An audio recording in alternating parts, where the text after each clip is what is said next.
asalaamaaleykum wa rahmatullah mbokki jullit yi mbokki taalibe yi ba léegi rek ñu ngi ko ànd ak soxna maam Issa Mbacke Ahlu Café bintum Serigne Modou Faty Khary moom Cheikh Massamba ci 18e jour ci weeru koor gi édition 2025 ba léegi rek gis nañu xale café gi nekk noonu nekk ci machine bi ginnaaw bi nga xam te ne café gi moom ñu ko baaxoo am le saa su ne rek moom tout le temps day teel a pare nga xam te ne mbokki taalibe bi dañ koy jël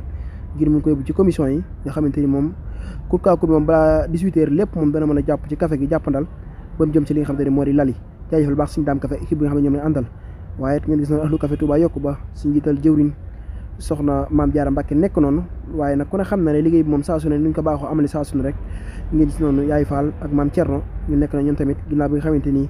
ñu ngi organisé li nga xam moo di lali ngir bagage yi fépp fu mu war a am ci lali rek incha allah ñu daal di ko fay yóbbu ñu jaajëfal baax a baax borom personnel bi nga xam ne ñoo jàpp ci liggéey bi ba liggéey bi lépp rek yomb ngeen gis noonu rek liggéey bu am solo bi nga xamante ni soxna maam Issa Mbacke Ahlu Café mi ngi koy def fii nga xam te ne moo di résidence Xaadimu Rasuul jàkkaarloog li nga xam ne moo di jumaa ji waaye gis na Ahlu Café Touba yokku ba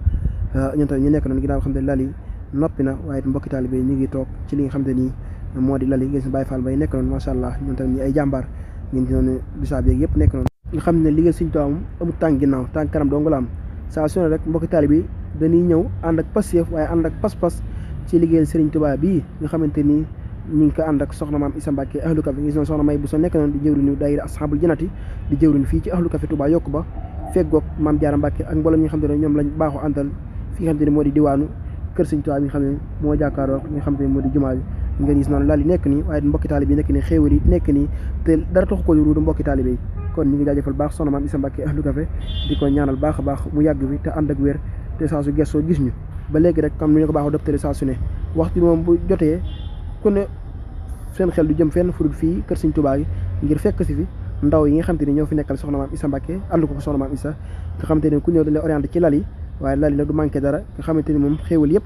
dalay fekk ci li nga xamante ni moo di lali kon ngi gis noonu lali nekk nii waaye mbokki taalibe yi nag di dugg si ndànk-ndànk sécurité yi nekk nii ndax ngir bañ liggéey bi moom comme ni ko baaxoo amali saa su ne ngir bañ mu am surxoo ak débordé ba tax ne fu ne dañ fay def li nga xam moo di ay sécurité ñoom te ñu mën a jàpp ci li nga xam ne moo di liggéey bi kon ñu ngi leen di jaajëfal baax mboolem sécurité yi waaye nag ñi nga xam ne ñoo féetewoo ñi nga xam ne moo di dagg mburu mi ak di diw mburu yi soxna Ndey Kanté nekk noonu moom tamit mi jàmbaar nekk fii ci Ahlu Café Touba yokku ba macha allah personne la nekk nii waaye ku ne xam ne ne moom fii lal yi sécurité yi ñoo féete nga xam ne moo di soxna maam Issa Mbacke Ahlu Café waaye xéewal yi nekk ni jëriñ man Thierno moom tamit ñu ko jaajëfal baax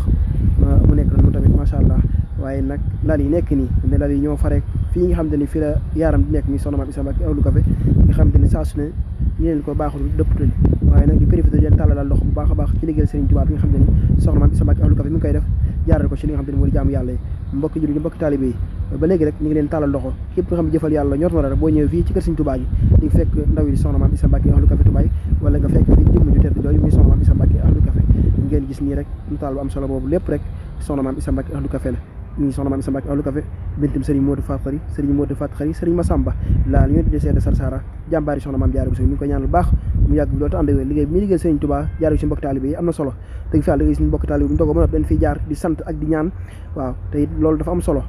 muy liggéey bu am solo bi nga xam ne ni soxna maam Issa Mbacke Ahlu Café mi ngi koy def fii nga xamante ni moo di kër Serigne Touba waaye gis nga organisateurs yi nekk noonu ginnaaw bi nga xam ne café gi moom yóbbu nañ ko ci lal yi waaye mbokki taalibe yi ñu ngi toog ci li nga xamante ni moo di lal yi waaye di jaajëfal mbooleem personnel bi nga xamante ni ñoo jàpp ci liggéey bi ba lépp jàppandi waaw ba léegi rek ñu gis noonu rek mbokki taalibe yi ñu ko baaxoo dëptale saa su ne sàppe yi nekk nii waaye nag serviteurs yi nekk ci biir sàppe yi di leen jox li nga xamante ni moom la yellool ngeen si noonu rek fépp rek dañ fi def ay barrières teg fi ay nit ngir bañ liggéey bi déborder nga xamante ni moom bu feesee dañuy bloqué teg nit ñi ci couloir yi jox leen li nga xamante ni moom lañ war lool waaye nag organisatrices yi nekk noonu ñoom tamit ñiy diw ay mburu ngir réserver saa su manqué rek incha allah ñu mën a dugg ci li nga xamante ni moo di liggéey bi daal leen koy jébbalaat ñu leen jaajëfal bu baax a baax macha allah jërë ngeen jëf